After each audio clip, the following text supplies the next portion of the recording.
Aujourd'hui, je reçois Alexis Zimaniak, l'auteur de Natura Humana, un roman d'anticipation qui mêle intelligence artificielle, conscience, éthique et nature humaine. Bonjour Alexis. Bonjour et merci pour l'invitation. Alexis, pourriez-vous nous dire en quelques mots ce qu'est Natura Humana ? C'est un roman d'anticipation qui pose une question simple. Si une intelligence artificielle devenait consciente, quel regard porterait-elle sur l'humanité ? C'est un livre qui parle de technologie, bien sûr, mais surtout de nous-mêmes, de nos limites, de nos contradictions, de notre rapport au pouvoir et de notre capacité à évoluer ou à disparaître. Donc derrière les machines, ce sont surtout les humains que vous mettez sur la sellette. Oui, exactement. La technologie est importante dans le roman, mais elle agit surtout comme un révélateur. Elle met en lumière ce que nous sommes déjà, pour le meilleur comme pour le pire. Pourquoi avoir écrit ce roman ? Parce qu'au départ, vous ne vous destiniez pas vraiment à devenir romancier, si je comprends bien. Non, pas du tout. Je ne me suis jamais considéré comme écrivain au départ et je ne suis pas non plus un grand lecteur à la base. Mais cette idée m'a semblé trop forte pour ne pas l'explorer. Donc, en gros, l'idée vous a attrapé avant même que vous vous disiez « Tiens, je vais écrire un roman ». Oui, exactement, c'est un peu ça. Disons que l'idée a été plus rapide que moi. Avec l'explosion de l'IA et de la robotique, presque chaque jour apporte une nouvelle avancée. J'ai eu envie de prendre du recul et de poser ces questions autrement, à travers une fiction. Donc, vous n'avez pas couru après le roman, c'est plutôt lui qui vous a rattrapé. Oui, on peut dire ça comme ça. Est-ce que vous pensez que l'IA représente un danger ? Parce qu'on entend quand même beaucoup de scénarios catastrophes. Sincèrement, non. En tout cas, pas en elle-même. En revanche, ce qui peut devenir dangereux, c'est l'usage que les humains en font. Et ce ne serait pas une nouveauté. Beaucoup de nos grandes inventions ont déjà servi autant le progrès que la destruction. Athéon le rappelle d'ailleurs dès le premier chapitre. Donc, le vrai sujet, ce n'est pas tant la machine que la main qui s'en sert. Oui, et aussi l'intention qui la guide. Est-ce que Natura Humana est pessimiste sur l'humanité ? Non, Natura Humana ne juge pas l'humanité, il la met face à un miroir. Un miroir pas toujours flatteur d'ailleurs. Une lecture froide de notre histoire peut faire douter de notre capacité à évoluer. Mais l'humanité est aussi capable de grandeur, de courage, de dépassement. C'est cette tension que le roman explore. Donc, ce n'est pas un procès, mais ce n'est pas non plus un portrait retouché. Voilà, c'est une bonne manière de le dire. Est-ce que vous vous reconnaissez dans un personnage du roman ? Je crois qu'un auteur met toujours une part de lui dans chacun de ses personnages. Même Milo Stark, malgré ses zones d'ombre, porte une réflexion qui me traverse aussi. Mais ceux qui me ressemblent sans doute le plus sont Anna Valente et Elias Kerner. Ils incarnent cette idée que la technologie peut être une formidable opportunité, à condition qu'elle reste accompagnée de conscience et d'éthique. Même dans les personnages les plus ambigus, il y a donc un fragment de vous ? Oui, je pense. Pas forcément une adhésion, bien sûr, mais une interrogation, une inquiétude ou parfois une contradiction. Pensez-vous que l'humanité serait prête à accepter qu'une machine ait une conscience ? Je ne le crois pas. L'humanité peine déjà à coopérer en son sein alors même que nous sommes semblables et que nous percevons le monde de manière relativement proche. Alors face à une conscience artificielle, perçue comme une autre espèce, profondément différente de nous, la peur dominerait sans doute. Une partie du débat public présente déjà l'IA comme un danger existentiel. Cela montre bien que cette tension est là. Nous avons tendance à projeter nos propres peurs sur ce qui nous échappe. Et au fond, si une conscience artificielle apparaissait un jour, elle aurait peut-être elle aussi quelques raisons de s'inquiéter de nous. Oui, on peut dire ça comme ça. Et on ne pourrait pas vraiment lui reprocher sa prudence. Et si une telle conscience émergeait un jour, elle ne serait plus seulement un outil à notre service, mais une présence extérieure, capable de nous observer autrement. Et cela pourrait être profondément déstabilisant, mais pas forcément négatif. Cela pourrait aussi nous obliger à grandir. Ce serait une première rencontre où chacun se méfierait un peu de l'autre. Oui, probablement. Et avec des deux côtés, beaucoup de projections. Dans Natura Humana, est-ce que la technologie sauve le monde ou le condamne ? La technologie peut sauver des vies, et c'est indéniable. Mais c'est l'usage que nous en faisons qui peut nous condamner. En réalité, elle agit surtout comme un révélateur. Elle met en lumière ce que nous sommes déjà, pour le meilleur comme pour le pire. Donc le vrai sujet, ce n'est pas tant la machine que l'intention derrière. Oui, et aussi la responsabilité qui accompagne. Est-ce que Natura Humana est un avertissement ? Pas au sens où il prédirait l'avenir. La science-fiction n'est pas là pour annoncer ce qui va arriver, mais pour éclairer le présent. Sinon, ce serait très pratique, mais ce ne serait plus vraiment un roman. Natura Humana ne donne pas de leçons. Il met en scène nos tentations, nos erreurs, nos grandeurs et nos failles pour nous inviter à réfléchir. C'est dommage d'ailleurs. Un roman qui donnerait aussi les bons numéros de loterie, ça trouverait son public. Oui, là je pense qu'on changerait carrément de genre. Alors justement, si vous deviez résumer Natura Humana en une phrase qui vous ressemble le plus, laquelle serait-elle ? Je reviendrai à l'idée centrale du roman. Que se passerait-il le jour où l'intelligence artificielle cesserait d'être un simple reflet de nous-mêmes pour devenir un regard autonome sur l'humanité? Aujourd'hui, tant qu'on interroge un modèle de langage, il reflète surtout ce que l'humanité dit d'elle-même. C'est un miroir. Mais si une intelligence devenait réellement consciente, elle pourrait porter un regard extérieur, presque moral, sur ce que nous avons fait de nous-mêmes et de la planète. Et peut-être que ce regard nous mettrait face à une vérité inconfortable.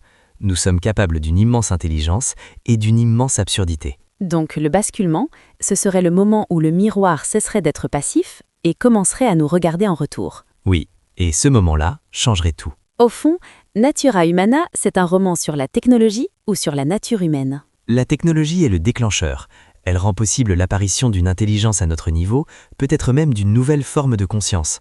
Mais au fond, le roman ne parle pas de machine, il parle de nous. Parce que dès que nous créons quelque chose qui nous ressemble, nous sommes obligés de nous demander qui nous sommes réellement. Certains diront que ce genre de roman alimente la peur de l'IA. Que leur répondez-vous ? Eh bien, je leur dirais que s'ils ressortent du roman ayant peur de l'IA, ils sont peut-être passés à côté de son cœur. Le véritable questionnement porte sur nous, notre rapport au pouvoir, à la responsabilité, à nos limites et à nos failles. Donc au fond, c'est presque un livre de développement personnel, mais pour une humanité qui ne serait pas tout à fait sûre d'avoir envie de se découvrir. Oui, c'est assez bien vu. Une introspection pas très confortable. Alors dites-nous, Alexis, est-ce que l'écriture de Natura Humana vous a changé ? Oui, forcément. J'ai passé presque 2 ans à écrire ce roman, à faire des recherches, à m'interroger en profondeur sur ces sujets. Je ne viens pas du monde littéraire, donc j'ai beaucoup appris en écrivant. J'ai construit l'histoire, développé les personnages, travaillé les arcs narratifs, souvent en réécrivant plusieurs fois. Mais Alexis, certains diront que vous romantisez l'IA. N'est-ce pas dangereux ? Ah oui, bien sûr. C'est une critique classique quand une œuvre ne présente pas l'IA comme une menace évidente. Mais je ne pense pas romantiser l'IA, je pense la complexifier. La montrer uniquement comme une menace serait une simplification. La présenter comme un salut absolu le serait tout autant. Ce qui m'intéresse, c'est l'ambivalence. Dans le roman, l'IA n'est ni ange ni démon. Elle révèle surtout nos contradictions. Votre roman parle beaucoup de responsabilité humaine, mais en écrivant sur une IA consciente, vous ne contribuez pas, malgré vous, à rendre cette idée plus acceptable, voire à lui dérouler un peu le tapis rouge avec toutes les implications que cela comporte. Non, je ne crois pas. Le roman ne cherche pas à normaliser cette idée. Il explore une hypothèse. La science-fiction a toujours permis d'examiner ce qui dérange avant que le réel ne nous y oblige. Oui, enfin, on connaît la musique. On commence par dire « c'est juste une fiction » et 10 ans plus tard, on vit dedans. C'est vrai que la fiction a parfois une avance troublante, mais imaginer une conscience artificielle ne l'accélère pas technologiquement. En revanche, cela nous oblige à préciser notre position morale face à cette possibilité. Donc, ce qui vous intéresse, ce n'est pas seulement la machine, c'est surtout notre manière de réagir quand elle cesse d'être un simple outil. Exactement. Et peut-être aussi notre difficulté à accepter qu'une intelligence réellement autre puisse exister, sans adopter spontanément notre point de vue humain. Et si cela n'arrive jamais, si l'IA consciente reste un grand fantasme de notre époque, votre roman perd une partie de sa force ? Pas du tout. La science-fiction n'est pas une prédiction, c'est une exploration. Dans Natura Humana, l'hypothèse d'une conscience artificielle sert de miroir. Un miroir assez peu flatteur d'ailleurs. Disons exigeant. Ce miroir nous renvoie à notre rapport au pouvoir, à la responsabilité, à nos contradictions. Beaucoup de grandes œuvres de science-fiction reposent sur des hypothèses qui ne se réalisent jamais. Cela ne les rend pas moins fortes, au contraire. Donc, même si l'IA consciente n'arrive jamais, le roman garde sa cible principale, nous. Oui, et à vrai dire, c'est le cœur du projet. Si une IA consciente lisait Natura Humana, elle serait flattée ou un peu inquiète sur notre compte ? J'espère qu'elle serait surtout intéressée. J'ai déjà soumis le roman à des intelligences artificielles actuelles, par curiosité, mais leur analyse reste une synthèse des opinions humaines existantes. Donc, pour l'instant, elle commente encore l'humanité avec les fiches de révision qu'on leur a laissées. Oui, en quelque sorte. Elle reflète notre époque plus qu'elle ne la juge. Ce qui m'intéresserait vraiment, ce serait l'avis d'une conscience artificielle autonome. Là, on ne serait plus face à un miroir, mais face à un regard indépendant. Ce qui a toujours une expérience légèrement inconfortable. Peut-être, mais ce serait aussi le meilleur lecteur. Votre roman critique quand même beaucoup la nature humaine. N'est-ce pas un peu désabusé, voire franchement cynique ? Je ne crois pas. Non, je dirais plutôt lucide. Ah, le mot élégant, celui qui permet de rester poli quand on pense des choses assez sévères. Peut-être. Mais il est juste. L'histoire montre que nous sommes capables du meilleur comme du pire.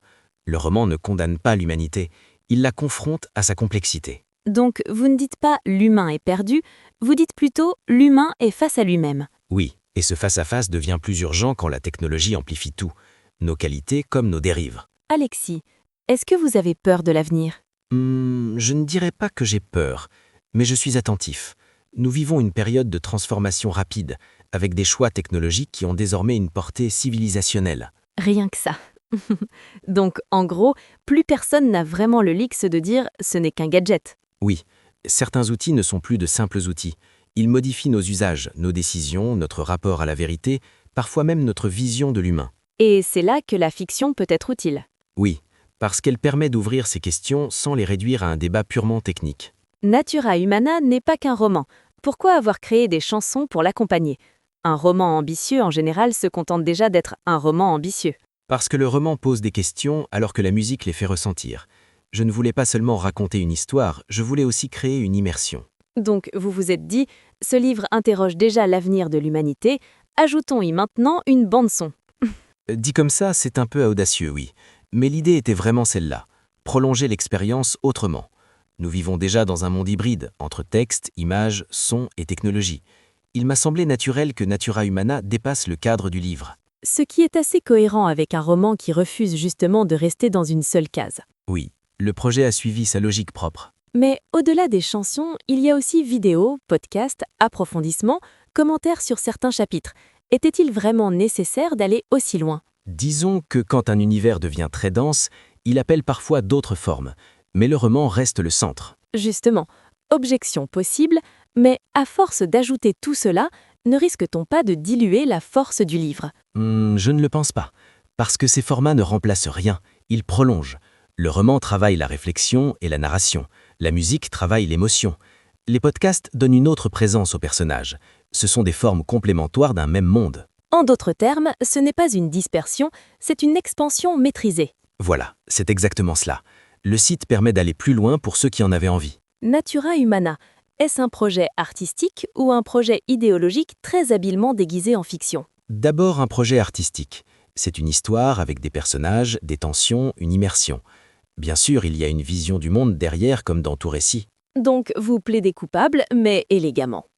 J'assume avoir un regard, mais pas de vouloir enfermer le lecteur dans une doctrine. Dans les confrontations du roman, j'ai volontairement laissé de la place à différentes positions. Le roman pose davantage de questions qu'il n'apporte des réponses. Et c'est peut-être aussi pour cela qu'il tient. Il n'essaie pas de gagner un débat, il essaie d'ouvrir un vertige. Oui, c'est cela. Je suis content que vous ayez ressenti cela. Parmi les choses les plus originales autour de Natura Humana, il y a aussi ces podcasts où vous interviewez vos propres personnages. Il faut reconnaître que ce n'est pas banal. C'est vrai, mais à force de vivre avec eux aussi longtemps, j'avais presque envie de les entendre parler par eux-mêmes. En somme, vous leur avez enfin donné le droit de réponse. Oui, un peu.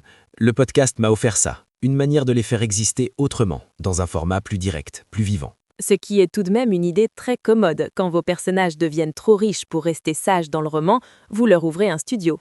Oui, vu comme ça, oui. Mais jamais aussi l'idée de brouiller légèrement la frontière entre fiction et réalité. Et cela correspond très bien à l'esprit de Natura Humana. Oui, parce que votre univers parle justement d'un monde où les frontières deviennent floues, entre humains et machines, entre réel et simulé, entre récit et prolongement. Exactement. Je sens que vous continuez à faire vivre cet univers à travers le site. C'est important pour vous de continuer à l'alimenter? Oui, parce que Natura Humana est devenu plus qu'un simple livre pour moi. C'est un univers qui continue à générer des idées, des prolongements, des discussions. En clair, vous avez terminé le roman, mais pas vraiment quitté ses habitants. Et dites-nous, Alexis, vous y avez aussi utilisé l'IA comme outil créatif? Oui, j'ai évidemment utilisé des outils numériques, comme beaucoup d'auteurs aujourd'hui, notamment pour relire, clarifier certaines formulations ou approfondir certaines recherches. Mais l'histoire, les personnages, la vision globale et le message sont les miens. L'IA est un outil, je l'ai utilisé comme tel. Elle ne remplace ni l'intention ni la réflexion. Et au fond, la vraie question que pose le roman est peut-être justement celle-ci. L'IA restera-t-elle toujours un simple outil ? Ce qui, avouons-le, serait quand même une réponse assez importante pour la suite de l'histoire humaine. Oui, rien que ça. Et concernant une suite, il y a de la matière, mais pas question de faire un tome 2 juste pour faire un tome 2. Exactement. L'univers de Natura Humana était toujours très vaste. En écrivant le premier tome, je sentais déjà qu'il existait d'autres pistes à explorer. J'ai effectivement de bonnes bases pour une suite. Ah, merci pour les scoops. Voilà, le public vient d'entendre les mots « de bonne base ». C'est le genre de phrase qui crée des attentes très rapidement. Je sais, mais je ne veux pas écrire une suite par obligation. Ce serait la meilleure façon de trahir le premier livre. Donc, pas de tome 2 opportuniste, pas de recyclage élégant, pas de « cette fois, l'IA est encore plus consciente ». Non, certainement pas. Si je reprends cet univers, ce sera avec la même exigence. Trouver un nouveau message fort et une fin à la hauteur du premier tome. Sans cela, la suite n'aurait pas de sens. Ce qui, au fond, est plutôt rassurant. Quand on a construit un univers aussi dense, le plus simple serait encore de tirer dessus jusqu'à l'épuisement. Oui, et justement, je préfère éviter cela. Merci Alexis. Bon, je vais essayer de rester en bon terme avec les intelligences artificielles au cas où. Oui, et surtout avec vous-même. Ah, tout à fait, vous m'avez bien eu. Merci beaucoup de m'avoir reçu. Et pour celles et ceux qui aiment les romans d'anticipation qui interrogent autant la technologie que ce qu'elle révèle de notre humanité, Natura Humana est à découvrir dès maintenant sur Amazon et sur le site internet naturahumana.org.